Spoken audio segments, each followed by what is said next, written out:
তাই আপনারা একটা জানেন যে এখানকার তো মোটামুটি পরিবেশ ভালো আছে, এরকম কোনো নাপতি হলো যাচ্ছে বেশি আসতেছে কম, নাই ইনফরমেশন নাই যে কোনো টিকিটের বেশি নিচ্ছে।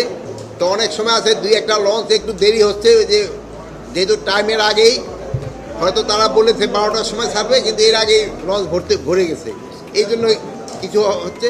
বাট যাত্রীদের ওরকম কোনো হয়রানি হচ্ছে না। আর কিছু কিছু আছে যে যেহেতু কতগুলি লঞ্চ এখনও ফিরে আসে নাই, যেহেতু এখান থেকে দেখা গেছে 824টা গেছে, আর ফিরে আসছে মাত্র 600, আরও 200 লঞ্চ যারা ফিরে আসবে, এগুলি ফিরে আসলে এগুলি যখন যাবে আল্লাহ দিলে যাত্রীদের কোনো অসুবিধা হবে না যাওয়ার জন্য। আপনাদের যদি কারো কোনো প্রশ্ন থাকে বলেন।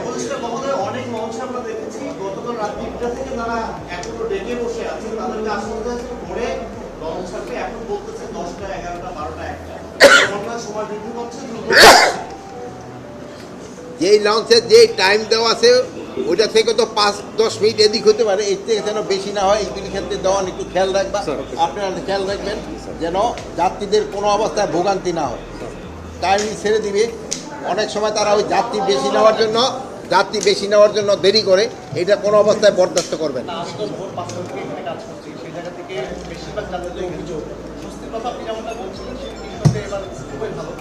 যাত্রীদের সবচেয়ে বড় যে অভিযোগটি সেটা হচ্ছে যে লঞ্চ ছাড়ার কথা 8টায় কিংবা 7টায়, সেই জায়গায় লঞ্চ ছাড়তে 3 ঘন্টা 4 ঘন্টা 5 ঘন্টা পরে। এটা যেন কোনো অবস্থায় না হয়।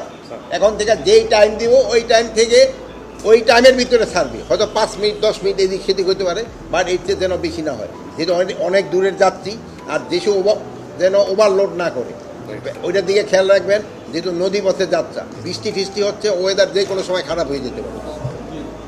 আর গতকাল মহাখালী বাস স্ট্যান্ডে একটি গণতান্ত্রিক ঘটনাটা হচ্ছে, আমি জানি না আপনি করছি যে এক সাংবাদিককে সে যখন হচ্ছে যারা টিকিট কাউন্টার রয়েছে, যারা দায়িত্ব রয়েছে, তারা হচ্ছে যখন আপনার হচ্ছে টিকিট দিচ্ছিল না, সেই সিটে যখন কাভার করতে গিয়েছে তখন সাংবাদিককে হেনস্থা করা হচ্ছে। এবং আমি সকালে নিজে এখানে কাভার করেছিলাম, যেখানে হচ্ছে যে ভোর 4টা থেকে যাত্রীরা দাঁড়িয়েছিল, সেখানে হচ্ছে টিকিট কাউন্টারের পিছন দিক থেকে টিকিট বিক্রি হচ্ছে।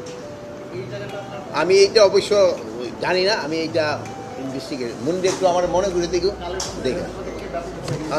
আমি এটা যেহেতু আপনার থেকে শুনলাম, আমি ইনভেস্টিগেশন করে দেবো। আর কিছু আছে? তা আপনারা যাচ্ছেন না ঈদে? আপনারা কারা কারা যাচ্ছেন? হ্যাঁ, সবাই যাচ্ছেন। গরু দেখে কিনছেন, হাত উঠান। কারা কারা গরু কিনা হয়েছে? এই যে একজন হাত উঠেছে, একটু সবাই যার মোবাইল ধরে রাখলে হাত উঠবো কীভাবে? কে কে কিনছেন গরু? এবার গরুর দাম কীরকম? হ্যাঁ, রিজনেবল না? আমাদের চাচ্ছি যে দামটা যেন রিজনেবল থাকে, আবার যদি বেশি দাম কমে যায় তো কিন্তু আবার খামারিরাও লুজার হয়ে যায়, কৃষকরা লুজার হয়ে যায়। মানে এমন একটা জানে উইন উইন সিচুয়েশন, যে কিনে সেও যেন খুশি থাকে, যে বিক্রি করে সেও যেন খুশি থাকে। আর এবার জানেন যে চামড়ার জন্য কিন্তু আমরা একটা পর্যাপ্ত ব্যবস্থা নেওয়া হয়েছে, যেন চামড়াগুলি নষ্ট না হয় এবং চামড়ার দামটা যেন ভালোভাবে পায়। যেহেতু আপনারা জানেন এই চামড়াটা সাধারণত আমাদের এতিমখানায় দেওয়া হয়। এই চামড়াটা অনেক সময় বিভিন্ন কারসাজিতে অনেক সময় এই টাকাটা পায় না, অনেক চামড়া নষ্ট হয়ে যায়। এবার কিন্তু পর্যাপ্ত ভালো ব্যবস্থা নেওয়া হয়েছে যেন এতিমখানার টাকাটা এরা ভালোভাবে পায় এবং চামড়াগুলিও যেন নষ্ট না হয়। তা আপনারা সবাই ভালো থাকেন, আপনাকে সবাই অগ্রিম ঈদ মোবারক।